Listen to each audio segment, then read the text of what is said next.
E aí, pessoal, tudo bem com vocês? Rogério Gimenez, para mais uma live aqui pelo Vida de Advogado. Eu estava meio que sumido das lives, né? Tipo, fazia um tempinho que eu não entrava. Eu vou até conectar o meu fone aqui, porque eu acho que fica melhor com o fone para fazer a live. Mas, enquanto vocês estão entrando, eu vou colocar aqui o meu fone. Boa noite para todos vocês. Boa noite, Lidivânia. Boa noite, Sam. Boa noite, Fernando Zanella, que é o nosso convidado. O doutor Fernando já entrou aqui na live. Na live de hoje, boa noite, Patrícia. Na live de hoje nós vamos falar de um assunto muito interessante, tá? Sobre os algoritmos que discriminam. E para que vocês entendam melhor desse assunto, o Fernando vai explicar melhor. Já vou te chamar, Fernando, tá? E também, para que vocês saibam bem como é isso, eu vou dar um exemplo do que aconteceu essa semana, tá? Para vocês já saberem do que a gente vai falar. Essa semana começaram a divulgar na internet sobre quando você digitava lá no Google mulher solteira, aparecia meretriz, aparecia um monte de coisa, aparecia palavras de baixo calão, sabe? Então a gente vai falar mais ou menos sobre isso, né? Então eu vou chamar o Fernando para a gente já entrar no assunto pagando. E espero que vocês fiquem com a gente até o final, tá bom? Então, dá o coraçãozinho aí para a gente conseguir deixar essa live gravada no IGTV. Olá, Fernando. Olá, Rogério, boa noite, tudo bom? Tudo jóia, e você?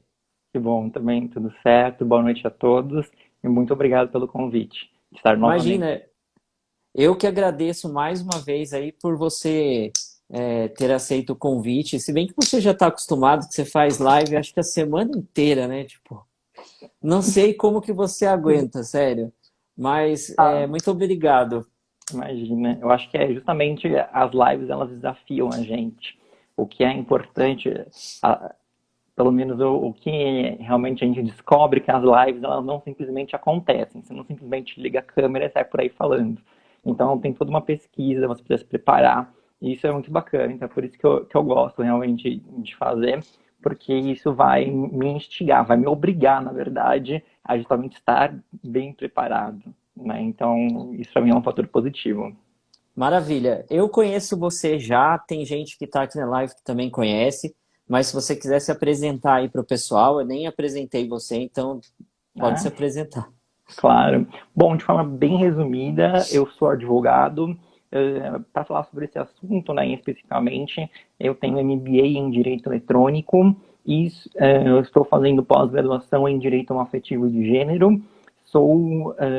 Estou como presidente da Comissão da Diversidade Sexual e de Gênero da OAB Seccional São Paulo, subseção Lapa, e sou coordenador jurídico do Grupo de Estudos em Igualdade Racial, Esperança Garcia, né? Então, só para falar sobre essa temática sobre discriminação, sobre algoritmos, né? Por isso essas são as relações. Maravilha. Eu dei uma introdução no assunto falando do que aconteceu essa semana, né? Tipo, que foi falado tanto no Facebook como nas mídias sociais, de quando as pessoas digitam lá no Google, mulher solteira, aparecia né, Mensageiro. umas referências meio que depreciativas. Sim. Mas para a gente poder iniciar o tema, explica para o pessoal, né, de maneira bem resumida, porque se a gente for falar muito sobre isso, vai ficar meio chato, Sim. é, né, o que seria essa questão, o que vem a ser os algoritmos, né? O que vem a ser isso? Bom, então, na verdade, quando a gente pensa em um programa de computador, né, em softwares, a gente tem que pensar como eles são feitos. Então, quem faz ali, quem vai justamente determinar o que ele faz é o chamado programador.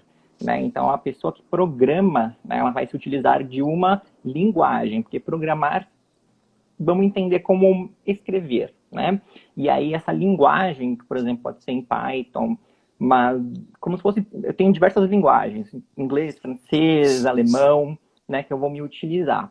E aí, essa linguagem, justamente, ela tem ali o seu alfabeto, ela tem justamente, né, a sua composição. E essa composição são os algoritmos, né? A gente tem definições muito parecidas, mas seria justamente essa sequência de passo, né, de métodos que justamente tem que se seguir para resolver um problema.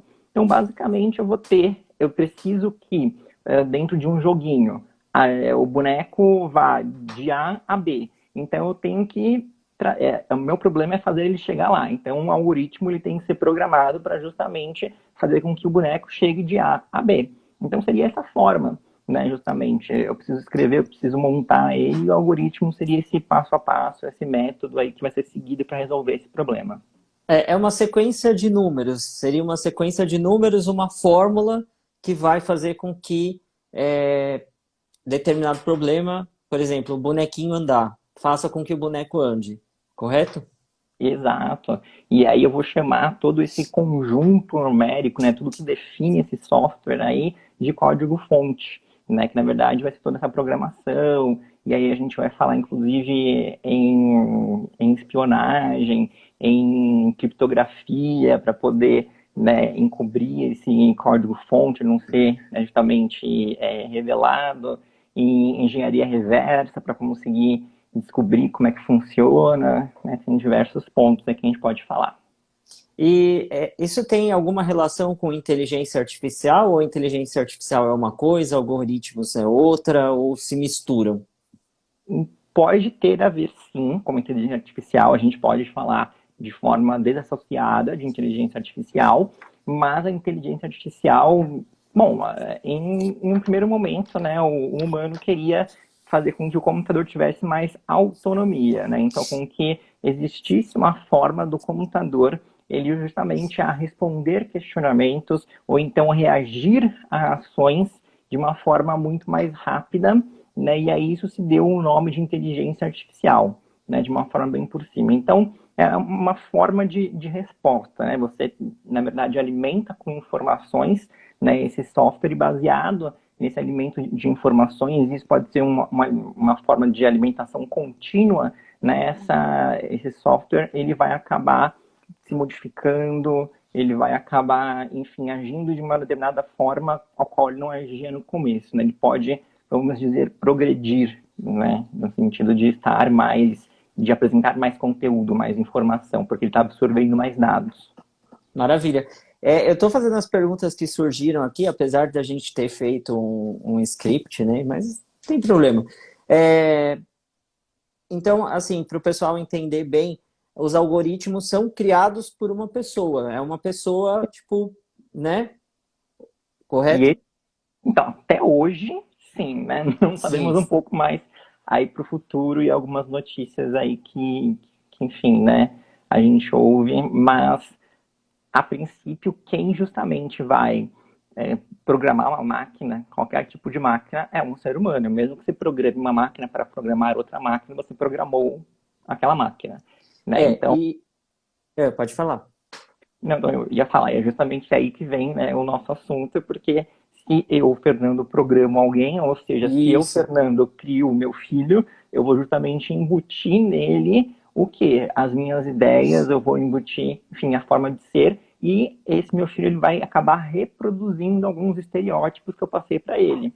E aí, justamente, é o que tem a ver com os algoritmos. E aí, quando a gente fala mais em inteligência artificial, porque a gente está falando também uma questão de autonomia, né? E isso acaba sendo levado a níveis, né, que trazem algumas problemáticas, porque o ser humano é uma pessoa muito bacana, né? Então, Ele não é imparcial, né? na- Da mesma forma que os juízes deveriam ser imparciais, essas pessoas que são os programadores que criam esses algoritmos também deveriam ser, e nem sempre são. Então, a gente tem exemplos, depois você pode falar, de discriminações nesse sentido, seja de machismo, preconceito racial, de todos os tipos, sexo, todos os tipos. Então, se inclusive você. classe social, você vai ter justamente o meu feed de notícias, as coisas a qual eu tenho acesso são totalmente diferentes. Por exemplo, o que o filho do Ike Batista tem ali no feed dele, em decorrência de diversos fatores, né? Daquilo que ele também acessa, daquilo que ele alimenta, daquilo que é direcionado para ele. Uhum.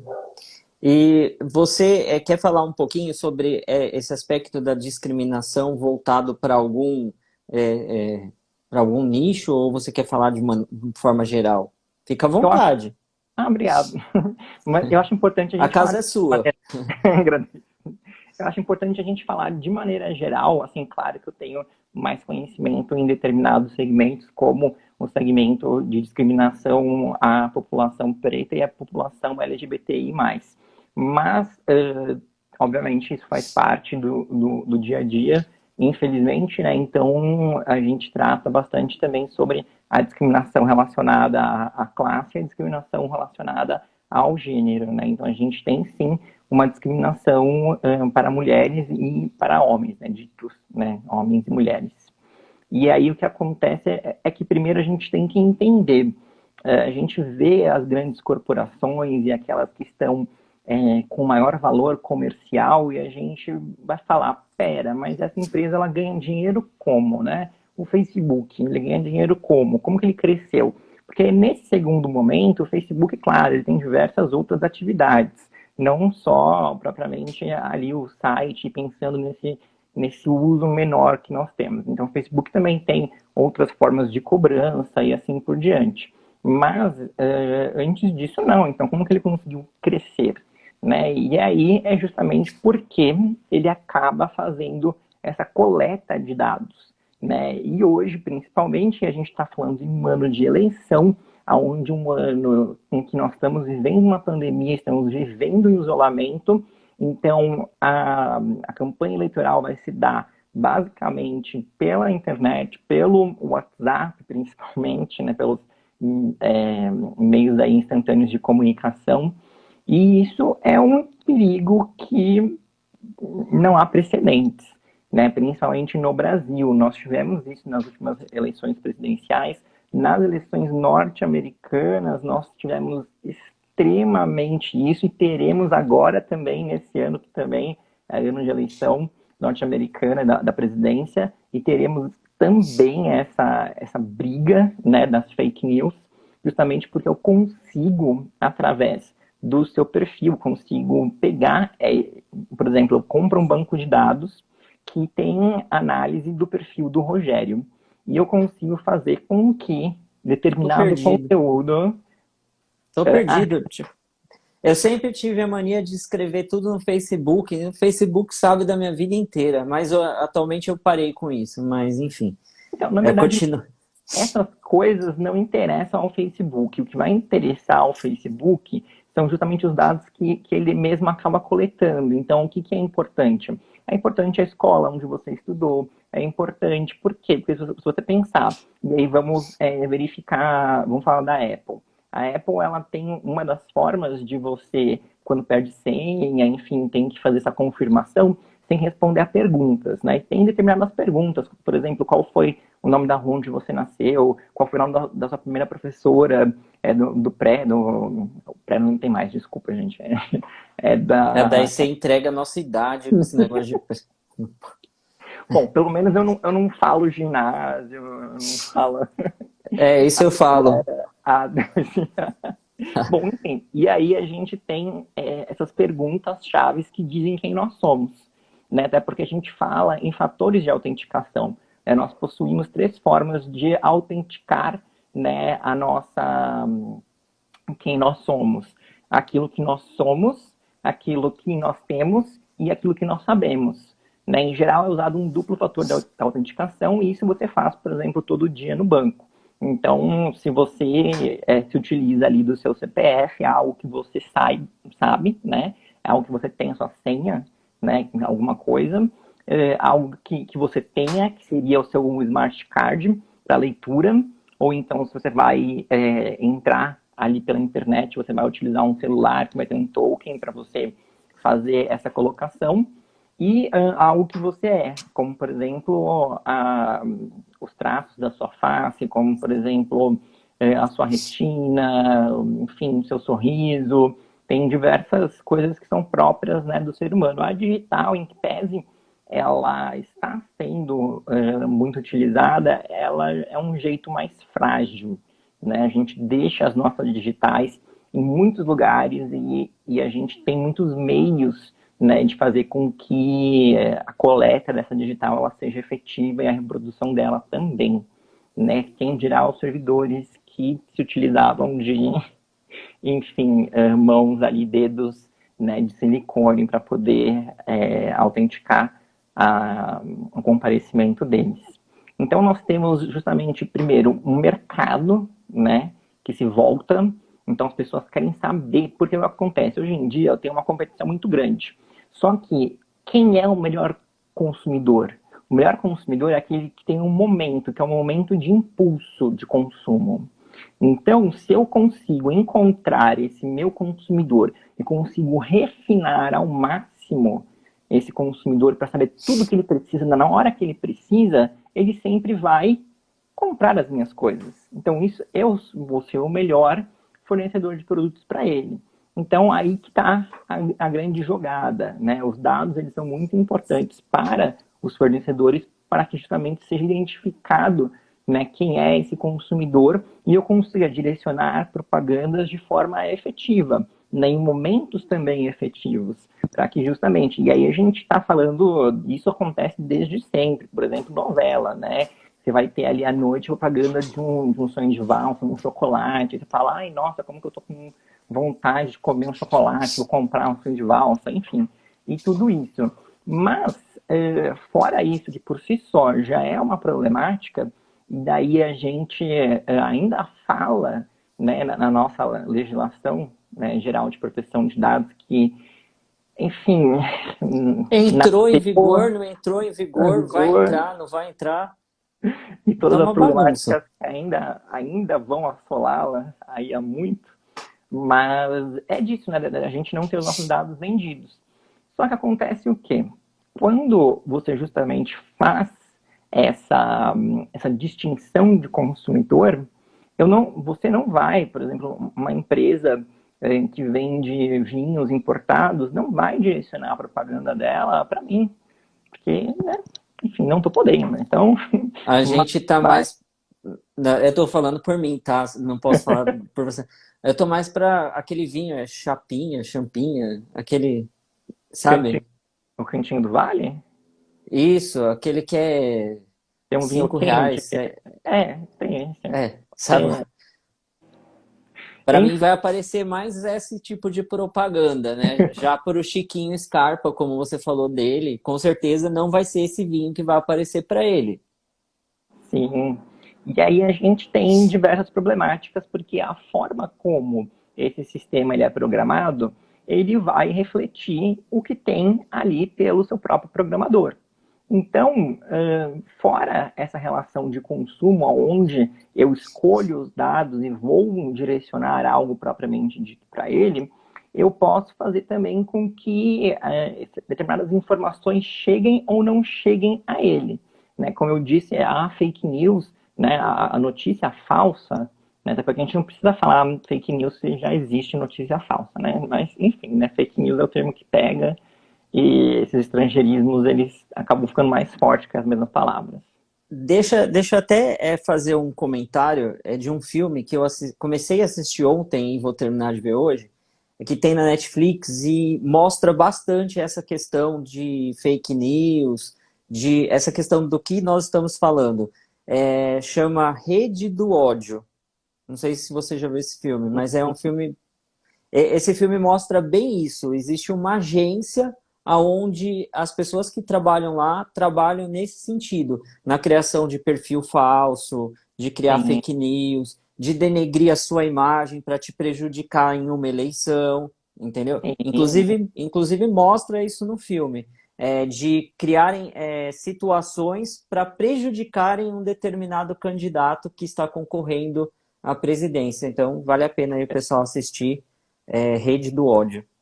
exato. E os advogados aqui que nos acompanham e gostam também de séries, em que pese nós termos séries famosas como Suits e How to Get Away with a Murder, né? Para quem realmente gosta de direito, vale muito mais a pena assistir The Good Wife e o spin-off que é The Good Fight, e que realmente são discutidos teses jurídicas. Né? E a gente tem sempre a questão da tecnologia muito presente em The Good Wife, inclusive tem episódios onde isso são discutidos. Tem um caso onde um júri ele estava sendo persuadido porque se justamente fez essa análise de perfil das pessoas no que elas gostam, enfim, e aí conseguiu chegar assim, a um nível em que uma notícia falsa sobre um réu fosse vinculado. Né? Desculpa, sobre um autor, na verdade era um policial que havia sido baleado por um outro policial corrupto e ele ficou tetraplégico e ele estava processando o Estado.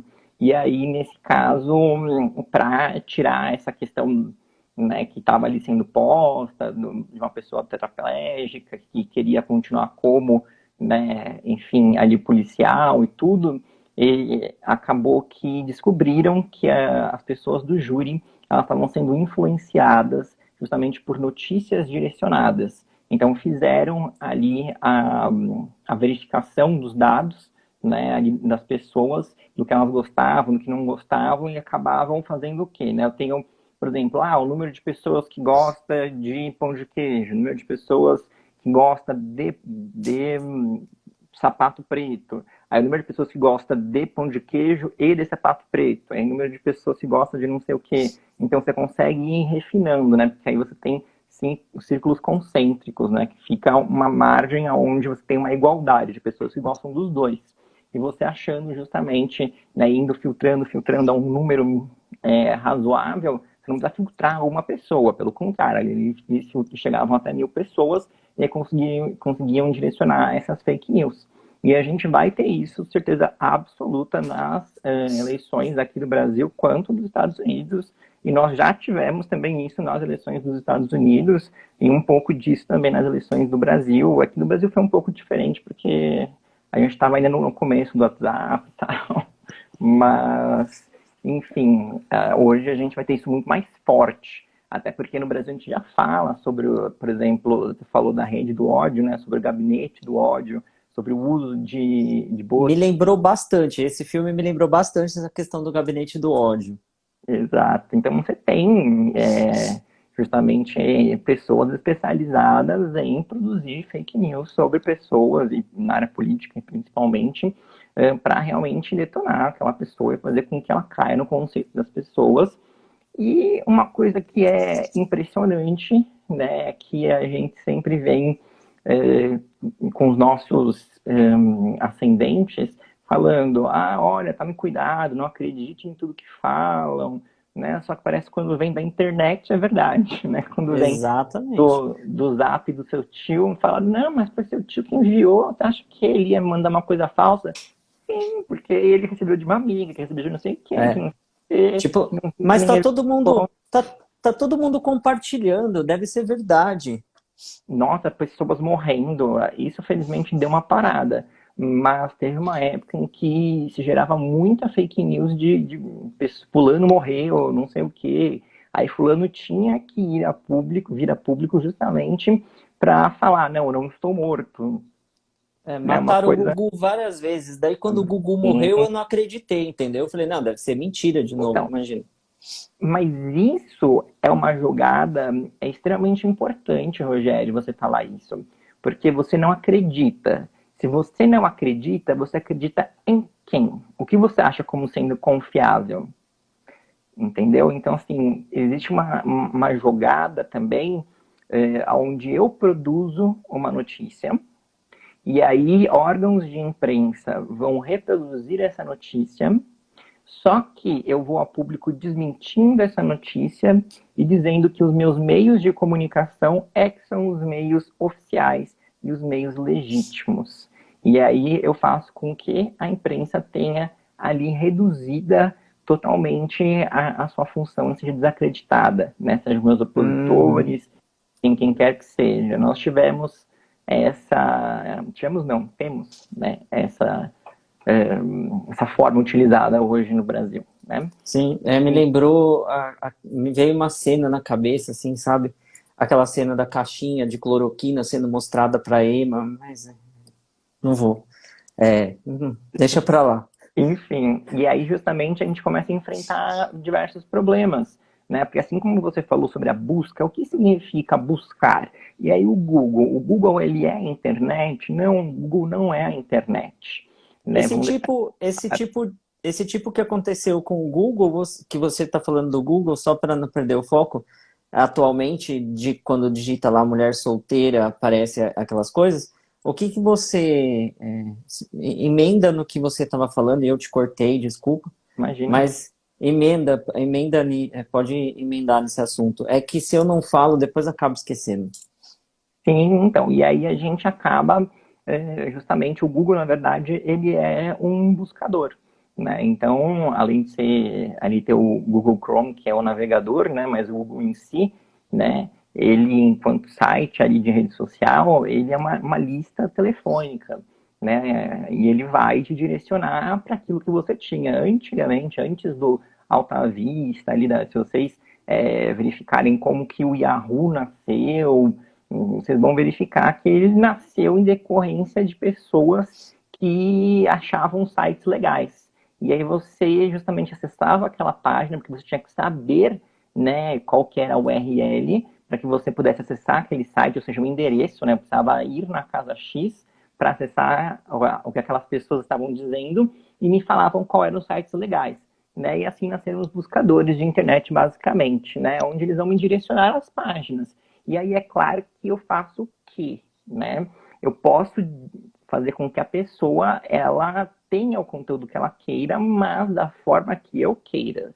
Né? Então, que ela acesse aquilo. Se eu peço um tênis, eu posso colocar na frente a Netshoes. Ou então não, posso colocar outra empresa que esteja vendendo tênis, posso colocar Americanas na frente, para que você seja justamente intuído a apertar ali no primeiro site, que é o geralmente que a gente faz, a gente fica na primeira página, na segunda página no máximo, né? Fora disso, você não está, você simplesmente não existe, basicamente, né?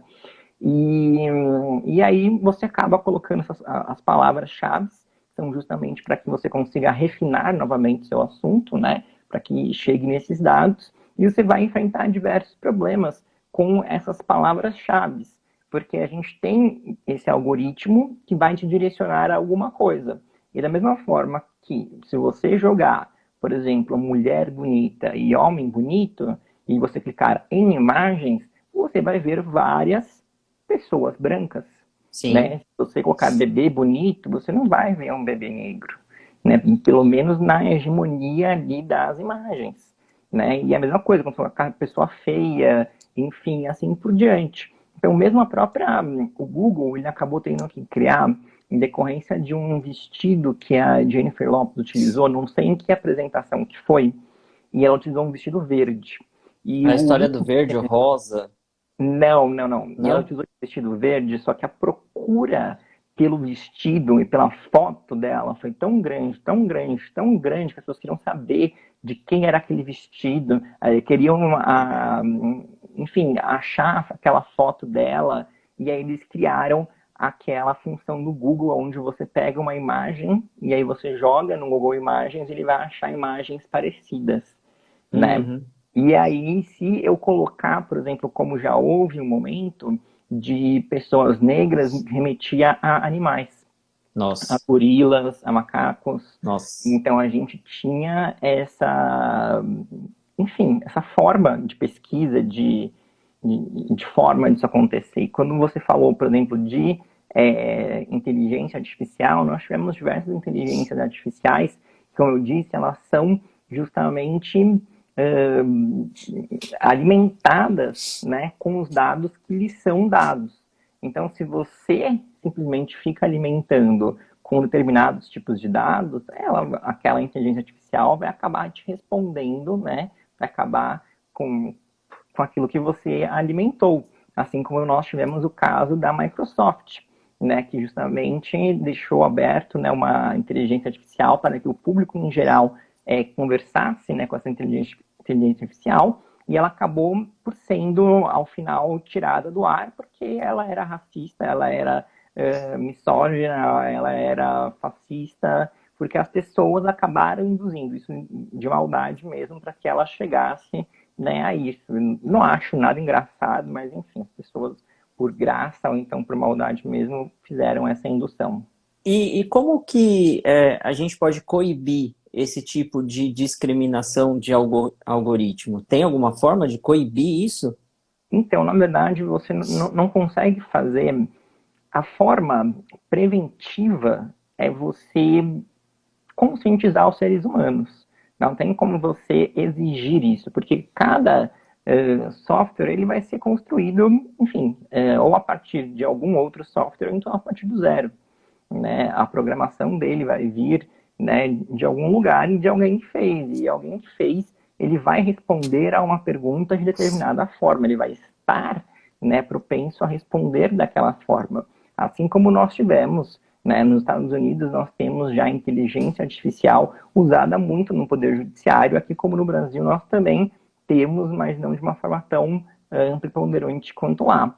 E nos Estados Unidos, em determinados estados, alguns crimes eles precisam ser levados ao que é chamado juiz de fiança em 24 horas para saber se aquela pessoa ela tem direito à fiança ou não, e se ela tiver direito à fiança, que seja então valorado, né, que seja colocado o valor da fiança. E aí acontece que, enfim, né, acabou se aumentando tanto o número de pessoas que precisavam ser justamente julgadas nesse aspecto, que acabou sendo impossível só juízes ali fazendo, e é claro que cada juiz vai ter também uma determinada, vai acabar, né? Não existe juiz imparcial, né? Como a gente comentou no começo, né? E também não existe ali o robô imparcial, né? E o robô, ele acabava tendo, dentre uma das perguntas que ele precisava responder, né, um dos problemas, na verdade, que o algoritmo ele foi programado, né, para solucionar, seria a probabilidade de que aquela pessoa tinha em ser presa novamente. E o que acontece? Qual a probabilidade de uma pessoa branca ser presa e a probabilidade de uma pessoa negra ser presa nos Estados Unidos? A probabilidade de uma pessoa ser negra é maior. Ah, por Sim. quê? Porque ela é criminosa? Não, porque isso vem de um racismo estrutural, assim como aqui no Brasil. Então, a gente tem uma tendência a que pessoas negras sejam presas em decorrência do racismo.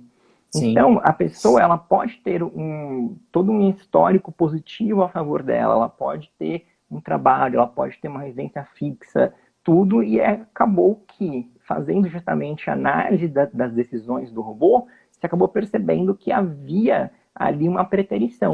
Né? Então, o robô ele acabava justamente outorgando a fiança em valores menores a pessoas brancas do que para as pessoas pretas, mas porque ele respondia desta forma. Foi-se então necessário reprogramar o robô, justamente refazer o código dele, para que, ele não levasse em conta a coloração da pele das pessoas, né? E dois, ele pudesse responder essa forma de uma pergunta mais eficaz, levando outros critérios em consideração. Mas a gente tem inúmeros cases onde nós temos essa forma, né, de não que exista, e veja bem, né, esse robô, ele justamente pegava informações, né, os dados que eram fornecidos pelo sistema, então fulano de tal, aí colocava ali para ele, né, eu devo ou não dar fiança para ele. E, enfim, nos bancos, no que a gente vê, né, se a gente simplesmente acessar qualquer matéria ali que tenha uma seriedade, justamente esses dados que mostram que o sistema carcerário é composto por uma hegemonia de pessoas pretas. Né? Então, esse robô acessou esses dados e simplesmente fez essa constatação. Né? Então, vejamos, não é o robô sendo racista propriamente dito, É mas é quem que o programou. robô, não só isso, mas é que o robô, e aí vem, né, ainda essa questão da inteligência artificial, porque nós humanos fazemos juízos de valores, nós temos valores. Então, uma pessoa, um ser humano, ele poderia interpretar aquela análise, mas o robô, a princípio, do modo como ele foi programado, não, né? Porque não foi considerado, né, ter aquela problemática. Não era um problema para o robô responder, né? Não era um problema ele diferenciar justamente em decorrência da cor da pele. Então, se ele não É, tinha isso como responder, então ele não tinha como levar em consideração. Já uma pessoa, não. Uma pessoa seria capaz de valorar aquele questionamento. só para o pessoal depois, se tiver interesse, quiser pesquisar, é, isso que o Fernando falou agora, que a gente estava falando até agora, né, sobre essa questão racial, teve um caso nos Estados Unidos, o caso Lomes, né, que primeiramente a pessoa respondeu por um furto de um veículo, ela respondeu o processo em liberdade. E daí depois, na avaliação que foi feita por um software, na verdade, ela foi condenada. Então, ela tinha tudo para não responder, não ser condenada. Tanto que ela respondeu em liberdade. E depois, no julgamento que foi feito por um software, ela acabou sendo condenada. Então, esse caso é bem famoso, porque descobriu depois que esse software ele era meio que preconceituoso em relação à questão racial. Então, vale a pena depois o pessoal dar uma pesquisada. Aqui no Brasil, você sabe de algum caso que tenha acontecido relacionado à discriminação de algoritmo? Então, na verdade, o que a gente tem e existe é justamente essa discriminação, principalmente relacionada à, à parte de consumo, né, ao direcionamento de informações, porque isso é discriminar, né? Quando você seleciona uma faixa de pessoas e acaba mandando para ela a notícia X e para você notícias Y, isso é uma discriminação. E eu vou te falar, para te dar um exemplo, na verdade, físico. As lojas. Então, se você for, por exemplo, em uma loja de fast fashion, por exemplo, a C&A, que seja de uma região mais afastada, né, uma região mais periférica, ela não vai ter uma variedade de roupas e tamanhos, assim se você for, por exemplo, numa zona, num shopping que seria Na Paulista. na Paulista, por exemplo, que vai ter uma maior variedade.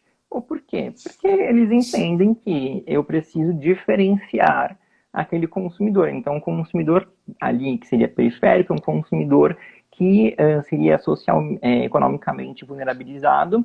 Então, eu não vou colocar meus produtos ali de valores mais elevados, porque ele não vai comprar. Então, eu vou ter esse meu dificuldade no transporte, porque eu também não vou estar ali, enfim, né? Então eu vou colocar isso para onde eu direciono.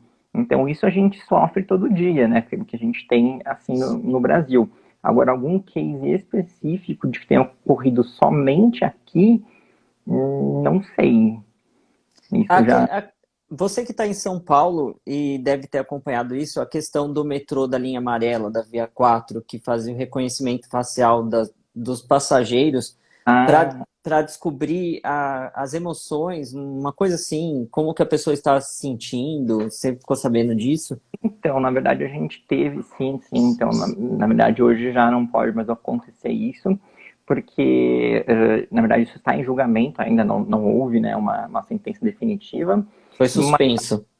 foi suspenso, então. E aí a gente tem justamente essa questão, na verdade, foi o Ministério Público perguntou o porquê, qual seria, né, a causa, motivo, razão, né, circunstância de que fosse necessário essa análise, né, o que isso iria, né, justamente embutir. E aí a gente fala nessa segmentação, quando eu faço reconhecimento facial, eu estou justamente tendo algo que eu sou, né, e que é justamente um dos fatores de autenticação. Então, eu poder reconhecer as pessoas que estão lá, reconhecer, né, os horários de maior passagem de pessoas que tenham, talvez, que sejam que eu entenda, né, que sejam economicamente mais favorecidas, eu posso direcionar uma publicidade dentro do metrô. Então, ali no telão vai passar propaganda X, não a propaganda Y, né, e assim por diante. Então, eu consigo ver quem é esse meu usuário do metrô. Quem é que usa de sábado de manhã? Quem é que usa de domingo à noite? Quem é que usa de semana às 18 horas? Né? E assim por diante, fazendo todo esse reconhecimento. Tem uma brincadeira que uma empresa fez e que depois o Brasil ele repetiu, que era sobre uma vidente. né? Então a pessoa ela entrava numa cabana de uma vidente e tinha uma bola de cristal. E aí a pessoa, ela, na verdade, antes dela entrar, uma pessoa chegava e falava que era uma questão de direitos humanos, para ela responder umas perguntas e tal. Com pouquíssimas informações, você tinha acesso a toda a rede social da pessoa, né? Então, por exemplo, uma pessoa que teve um familiar que faleceu. Nossa, você está muito triste, pois um familiar seu acabou de deixar o plano, né? Ele foi para o outro plano, você está aqui muito magoada, porque não sei o quê. E as pessoas achavam assim super fantástico, assim, meu Deus, como assim você sabe a minha vida, né? E aí teve uma pessoa que, na verdade, foi passado o número de cartão de crédito dela. E por quê? Porque a pessoa, quando chegou o cartão de crédito dela, postou no Twitter a foto do cartão de crédito dela. É que nem aquele pessoal que passa na OAB e tira foto da carteira da OAB sem tampar o número de segurança. Eu já vi várias E é pessoas fazendo utilizado, isso. gente, é utilizado o E, número de segurança, a gente tem é, acesso. e daí, toda vez que eu vejo, eu mando um recado para a pessoa. Eu falo, olha, não tem nada a ver com a sua vida, mas você quer postar? Posta, mas põe o dedo em cima do número de segurança, porque o número de segurança dá para fazer um monte de coisa, meu amigo. Cuidado, né? Você mencionou esse caso da cigana e tem uma outra brincadeira que até hoje, toda vez que eu faço, eu fico pensando, meu Deus, como que adivinhou? Eu não lembro o nome agora, tá? Mas é uma brincadeira que você pensa em uma pessoa famosa, você pensa em uma determinada pessoa, homem, mulher, enfim, só que você não fala. E daí a, eu faço essa brincadeira na Alexa, que tem aqui. Então, ela vai fazendo pergunta para você. Ah, é loira, é morena? Só aquelas perguntas que ela vai fazendo, você vai respondendo só sim ou não. E no final das contas, ela acerta aquela pessoa que você estava pensando. Tipo, eu acho incrível isso. Isso também é uma espécie de algoritmo, porque na verdade ela vai, com as minhas respostas de sim ou não, ela vai eliminando, né? Quais são as permissões que você dá para a Alexia? A quais conteúdos que ela tem acesso? Como assim? Você permite que ela tenha acesso a um microfone? Ela fala com você? Ela fala só quando eu chamo ela. Por exemplo, agora que eu Então, tô fazendo a live, ela tá eu apertei o botãozinho vermelho. só que a Samsung foi condenada porque as smart TVs deles acabavam captando o áudio mesmo com a televisão desligada. Então, vamos dizer, e isso várias pessoas, como o Mark Zuckerberg, que ele pega e tampa todos os microfones e todas as câmeras de todos os aparelhos, né, que tenham, né, ali, isso é real, né? Da mesma forma, você dá acesso ao seu celular, por exemplo, como eu dou acesso ao meu celular, ao Google, enfim, a própria Apple e tudo, ao microfone. Então, você dá acesso ao microfone, se ele me ouve, é porque ele consegue captar minha voz. Se ele está fazendo essa captação da minha voz, ele consegue fazer a qualquer momento isso, porque ele tem essa minha permissão. Ponto. Então, a Alexa, ela tá te ouvindo. Não, mas Quando... esse jogo não é exclusivo dela. Esse jogo tem, parece que no computador também. É tipo um mago, uma coisa assim. Eu não lembro o nome. Depois eu vou lembrar o nome. Se alguém Mas souber aí, quando a escreve gente fala aí. em probabilidade, também tem a ver com probabilidades, né? Então, mesmo que você não se cadastre, seja uma pessoa que você seja um software qual não tenha nenhum tipo de acesso a você, mas simplesmente ele vai fazendo perguntas, porque tem um jogo, né, que chama Quem Eu Sou. E você, na verdade, pega um post-it, escreve o nome de uma pessoa famosa e aí você cola na testa do seu amiguinho. E aí você também tem que fazer essas perguntas. Então, por exemplo, é uma artista? Aí sim, aí Isso, é mais ou menos isso. chega até o não, aí passa para a próxima pessoa. Né? É Isso. um jogo bem legal de jogar com amigos.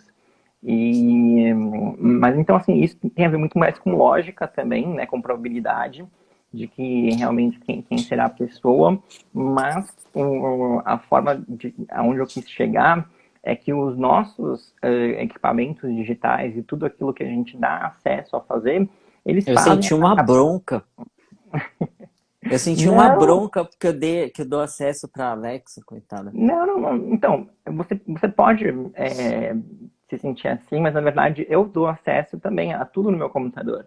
Porque o meu computador, por exemplo, ele é pareado, ele tem essa conexão com o meu celular. Então, o meu Outlook, eu uso a Microsoft, né, como o software, né? E no meu celular eu tenho o Outlook de e-mail, então ele é tudo conectado, né? Eu tenho diversas formas do que eu altero aqui, altera lá. E, enfim, aí eu dei total permissão. Por exemplo, um jogo que pega um monte de informações suas, o Pokémon, né? Um Pokémon tem acesso à Eu minha jogo mentalidade. Pokémon, poxa. Eu também jogo Pokémon. Então depois você me adiciona lá como amigo para eu mandar presente para você, você mandar presente Por para mim. favor, né? Depois Mas você me quando você adiciona lá. faz a cicroaventura, que é justamente para quando você ande, o aplicativo não esteja aberto, mas ele conte os seus passos e ele não sabe onde você está, sabe? Né? Então ele tem o histórico do que você está fazendo. Assim como o próprio Google também. Quem usa o Google, se você acessar uma, enfim, uma funcionalidade dele que chama Google Dashboard, você vai verificar ali que você tem acesso ao seu histórico.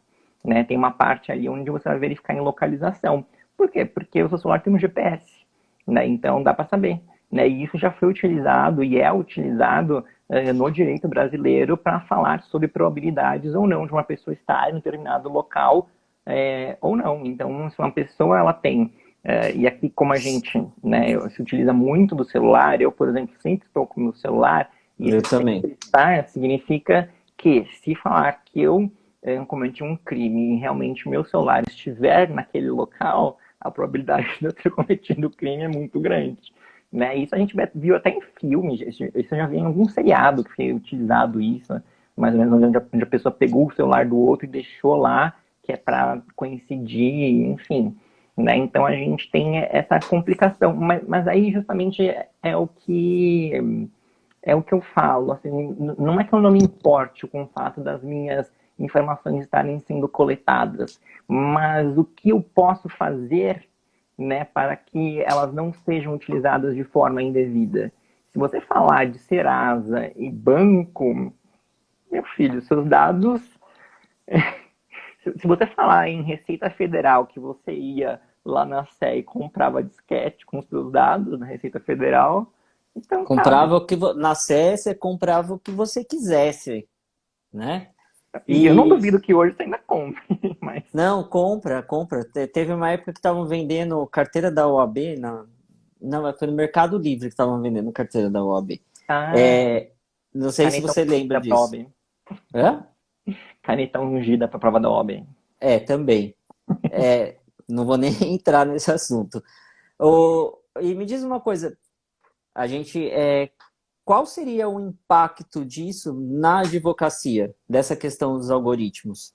Eu nem vou falar dos robôs aqui, que eu tinha colocado aqui, até mandei para você, a questão dos robôs no Poder Judiciário, que tem o Victor no Uhum. STF, o Sócrates no STJ, tem tudo nome os robôs.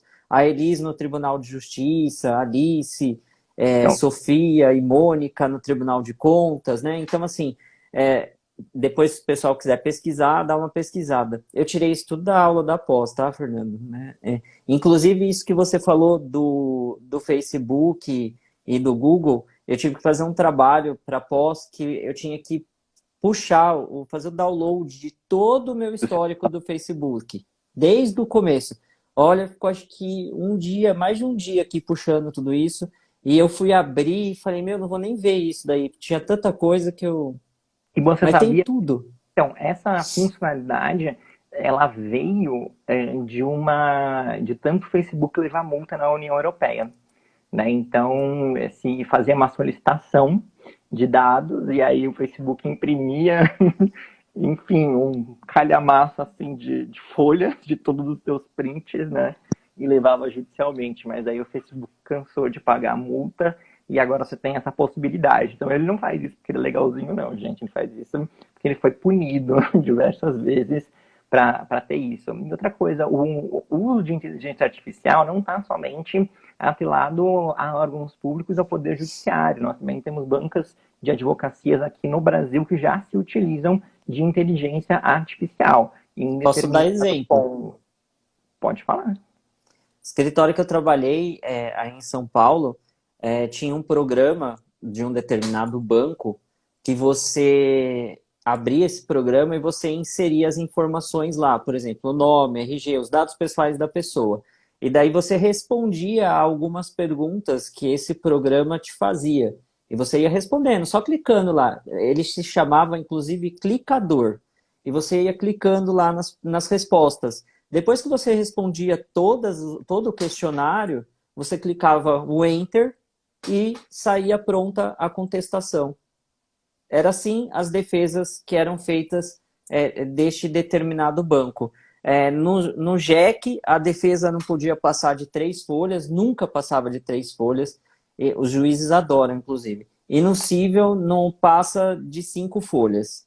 Né? Então a gente teve que fazer todo um trabalho junto ao Poder Judiciário aí de São Paulo. Eu fui responsável por fazer esse trabalho no interior, de ir até os juízes, explicar para eles esse novo projeto desse grupo financeiro, de como estava sendo feito, passar tudo para eles. Então, esse escritório, e não só esse, mas os outros que também advogam para esse banco, que acho que são 6, utilizam já dessa inteligência, que é o clicador.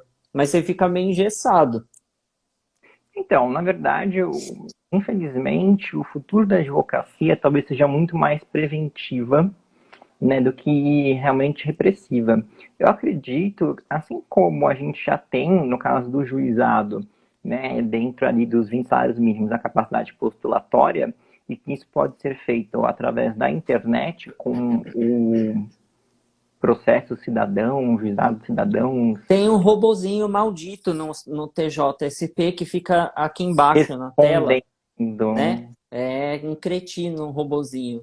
Bom, então, na verdade, inclusive é bom você salientar isso.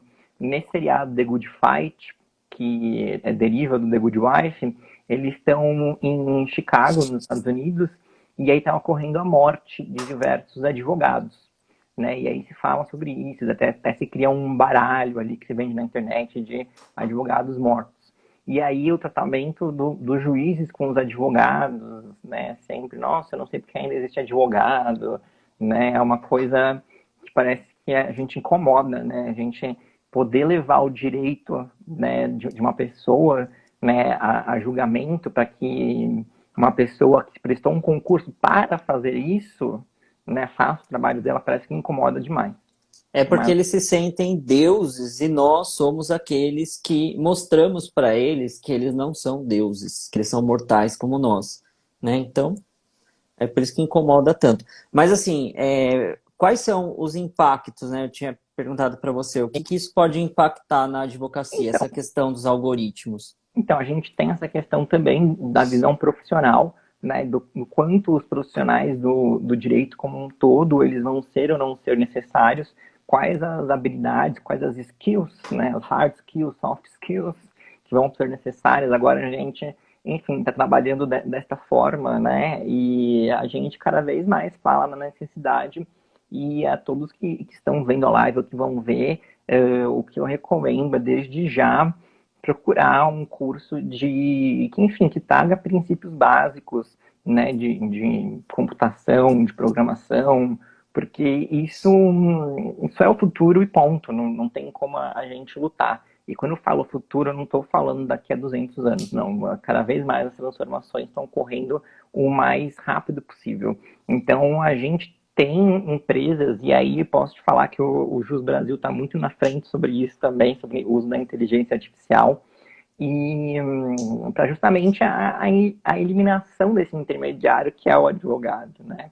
Então, para redução do seu papel, isso é real. Né? Então, até para sua própria ressignificação, né? Ser um advogado que vai trabalhar muito mais com métodos adequados de solução de conflito, que vai trabalhar muito mais com uma parte de preventiva no sentido de risco, análise de risco, né? Quando a gente fala em compliance, quando a gente fala também em proteção de dados, porque você ainda precisa, né? O profissional de proteção de dados tem um computador, que tem um software também que ele utiliza para fazer ali as funções dele, né? Ainda precisa de alguém que faça, né? De alguém que alimente, de alguém que, enfim. E então isso significa sim uma redução, né? E eu espero que também eu nunca digo uma agilidade de processo. Para mim, o processo ele não tem que ser rápido. Ele tem que ter justamente o que a gente fala ali no tempo adequado, né? Porque no razoável, na razoável duração. Porque as questões elas têm que tomar maturidade. Né? Não é porque um juiz ele vai pegar um caso que todo caso é igual, obviamente. E tem algumas questões que, por questão de dias, saem decisões, notícias, enfim. Então, é necessário que haja também essa questão de maturidade. Então, eu, pelo menos, não quero uma justiça pronta, que eu simplesmente abra um formulário, clique ali nos botõezinhos e já venha a minha decisão de sim ou não. Né? Eu Uhum. quero que realmente haja, mas isso vai acontecer. Isso vai acontecer em primeiro grau. O que você vai ter, na verdade, é um recurso, uma possibilidade de recurso, e aí sim vai ser o humano que vai fazer análise novamente do robô. Isso provavelmente. Isso já existe atualmente, né? Porque essas ações revisionais que de banco, né, de empréstimo, parece que são robôs que julgam ela, né? Sim, Porque todas, parece que em todas, você dá entrada, os juízes não leem nada do que você escreve e logo já sai a decisão, obviamente, julgando improcedente. Daí você tem que recorrer e, às vezes, no recurso consegue reverter uma coisinha ou outra. Mas parece um monte de robô já. então, mas isso é uma tendência, né? A gente vai ter ali em primeiro grau, ao invés do próprio juiz como pessoa física, a tendência é isso. Você vai narrar ali os fatos, como o preenchimento do boletim de ocorrência que a gente faz pela delegacia eletrônica. Mas é a mesma coisa, você vai preencher ali os fatos, que tipo de ação, ação de alimentos, narre os fatos. Vai ter, obviamente, um limite máximo de caracteres para você poder escrever, porque né? Enfim, se a gente já tem essa limitação de folhas, né, também vai ter uma limitação de caracteres.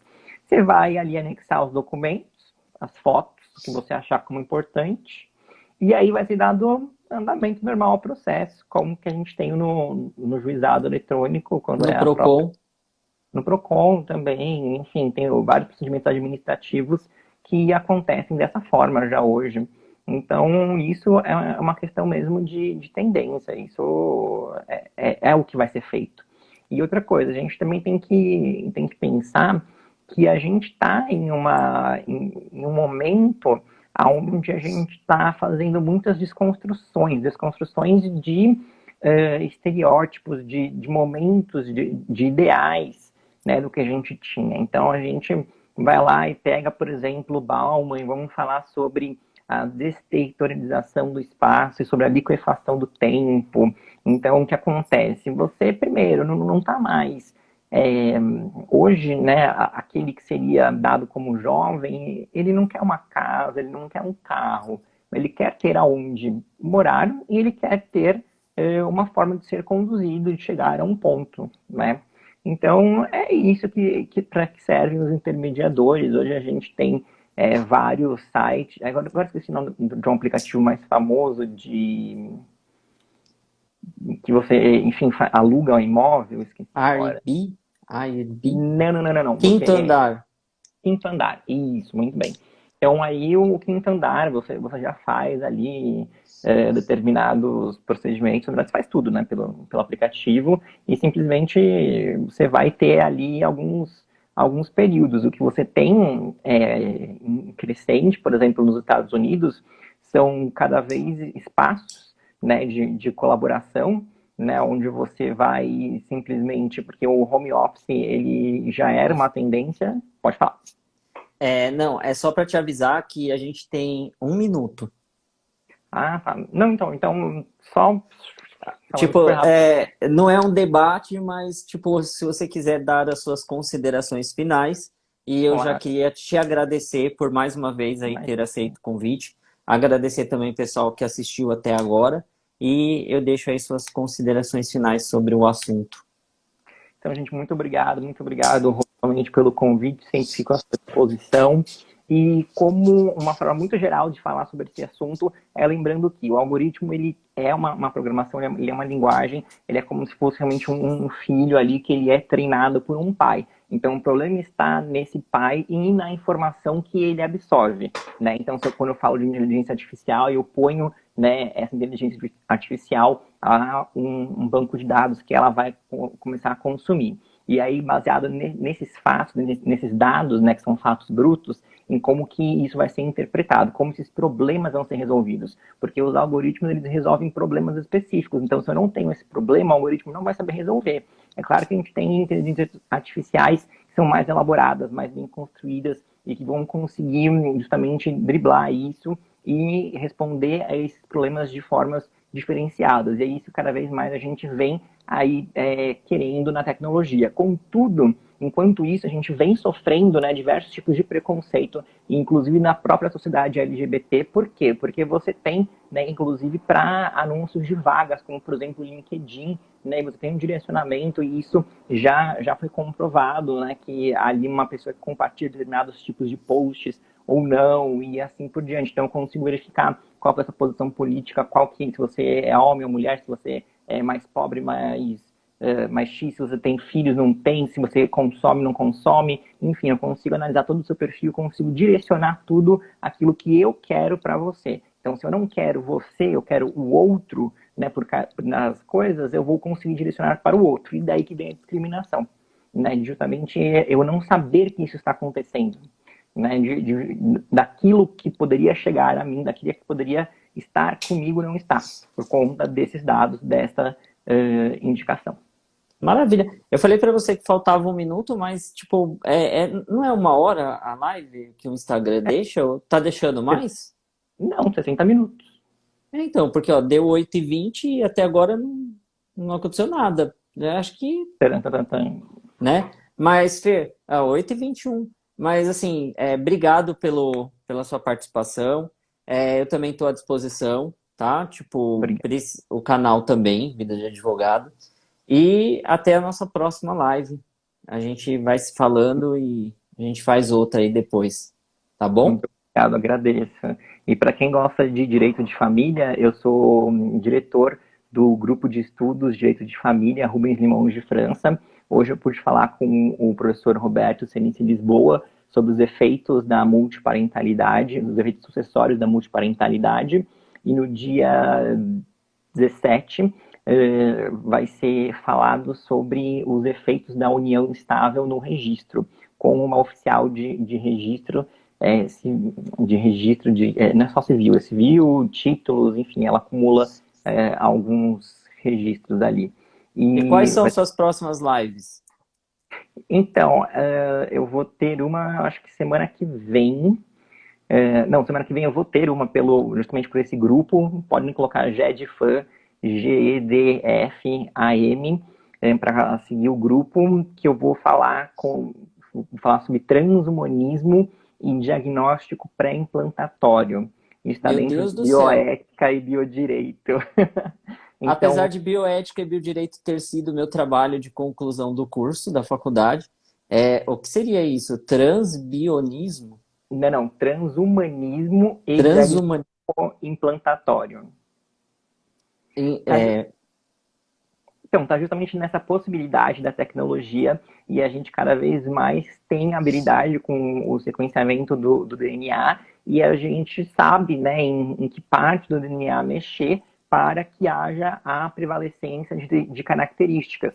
Então, hoje eu já sou capaz de falar, olha, essa pessoa vai ceder o material e essa pessoa também vai ceder o material ali dela. Então, eu vou fazer o cruzamento e vou verificar qual que é a probabilidade dessa pessoa. Por exemplo, aos 52 anos, ela vai ter uma probabilidade de 70% de desenvolver Alzheimer.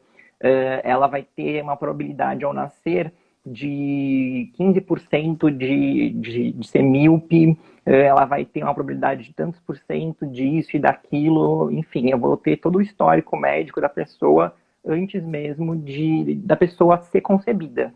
Nem os atos pré Nossa. ali serem feitos e eu vou já poder saber, né, o que aquela pessoa vai ter ou não. E existem determinadas características, como cor do olho, enfim, e outras ali que eu já consigo mexer, né, e consigo fazer o meu filho, literalmente, né? A minha intenção, não a minha imagem, mas a minha vontade, né? Perigoso isso. Tipo, Então, a gente vai entrar em determinados conflitos, né? Aí a gente volta a falar, por exemplo, lá em não sei quando, que a gente teve a novela O Clone, sobre clonagem e assim tem um por diante. filme que fala disso também, um filme que ele eu não vou lembrar o nome do filme agora, mas o filme tem uma agência que faz esse tipo de trabalho de criar sei lá, um ser humano, criar uma pessoa. Eu não lembro o filme agora, mas tem um filme que retrata isso também. É o Tem, Exterminador do Futuro. tem um Acho que é filme esse.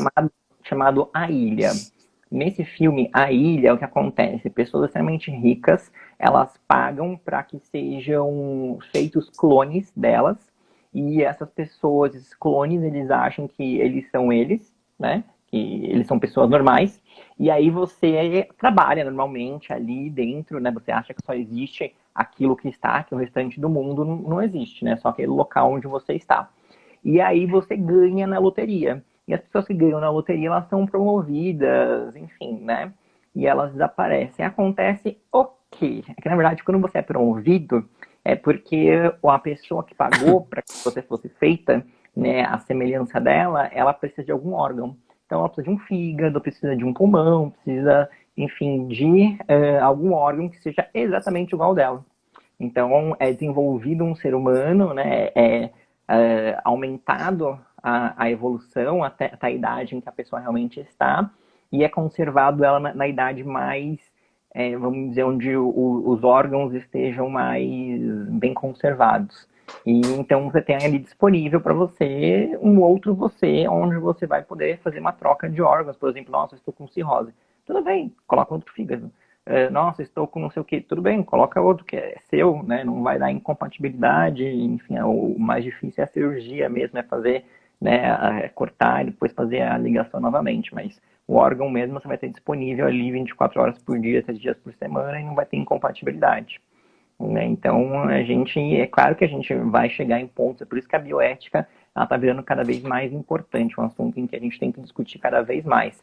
E a gente fala em inúmeras possibilidades, né? Então, por exemplo, no seriado The Good Fight, a gente vai ter um capítulo onde uma mulher, ela doou um determinado número de óvulos dela e ela tinha um prazo máximo que a partir daquele prazo esses óvulos voltariam para ela. Acontece que esse prazo passou e ela queria os óvulos dela, só que aí eles conseguiram, né, justamente, só que havia um que eles não conseguiram. E aí teve todo um sigilo até eles descobrirem que esse óvulo já havia sido fecundado, hum, né, por um casal. Enfim, então tem toda essa discussão, né? E aí a gente vai falar sobre isso. E a gente, mesmo aqui no Brasil, que as nossas regras sobre a barriga solidária, né? O útero por substituição também ainda são muito vagas. A gente tem casos, por exemplo, como na verdade o contrato para a gente não tem, né, aquela força da cláusula, né, Reb Sixtantibus, não é uma já hoje em dia não é mais tão forte, né? Já não é uma cláusula realmente onde a gente fala. A gente tem uma maleabilidade muito grande quando a gente fala de contratos no direito brasileiro, né? O essa juiz cláusula precisa... aí é só pro forma, Exato. Né? Principalmente de porque consumo. Consumo, então, filho, o contrato não vale de nada. O que vale é o que vai acontecer ali na relação. exato. Mas E aí, beleza, tá pode bom? falar. Eu ia Não, falar, pode então. falar. E aí a gente tem, lá em outros países é respeitado, né, esses contratos. Então, por exemplo, lá o casal que ele acaba enfim, tem o óvulo, ou então o material genético de um terceiro, né, de esperma de um terceiro, e ocorre a fecundação, e esse óvulo ele é colocado, né, em outra pessoa para que ela faça a gestação. E aí esse útero de substituição, essa barriga, enfim, de aluguel, ela acaba por, enfim, gestar, está indo para frente a gestação, contudo chega no momento onde se verifica que essa criança ela vai nascer com uma doença degenerativa, ou então vai nascer com uma doença muito grave, o qual vai possibilitar a ela alguns meses de vida e assim por diante. E aí o que você faz? Você faz a mulher abortar? Você obriga ela, você pega ela, coloca numa máquina, uma maca e aborta, porque está no contrato escrito Uhum. que se ocorrer esses casos, o ocorrido deveria ser o aborto. Né? Então a gente fala muito sobre isso, né? Sobre todas essas formas, né, de constituições de pessoas, né? Desde Nossa. das mais simples até as mais elaboradas. Engraçado que esse assunto era uma novidade quando eu fiz o trabalho e parece que ele continua sendo uma novidade hoje em dia. Parece que Ele, não evoluiu muito essa questão. exato. Então, ele não evolui esse assunto porque, a gente tem uma responsabilidade, né, no âmbito da responsabilidade, muito forte. Então, realmente os conselhos, né, por si só, Federal de Medicina, enfim, todos eles não se sentem à vontade também para fazer resoluções muito próprias, até porque não cabe a eles, né? Eles, na verdade, vão regulamentar, são normas, né? Quem tem que realmente fazer a lei ali é o legislativo, que é para isso que serve, né? Ou deveria Uhum. servir.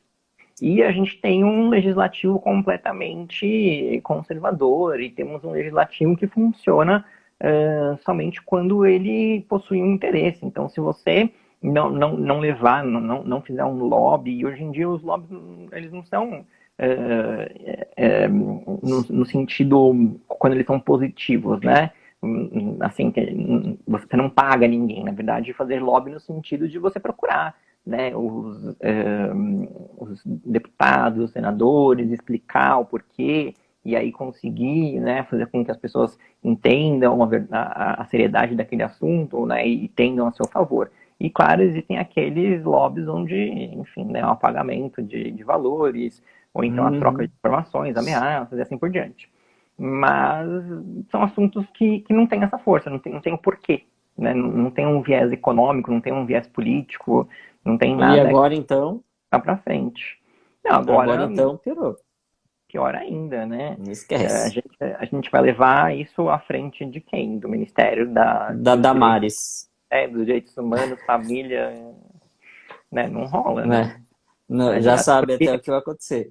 Até porque assim, o mestrado dela é divino, né? Não, o doutorado dela, alguma É, coisa assim. Alguma titulação dela é divino, né?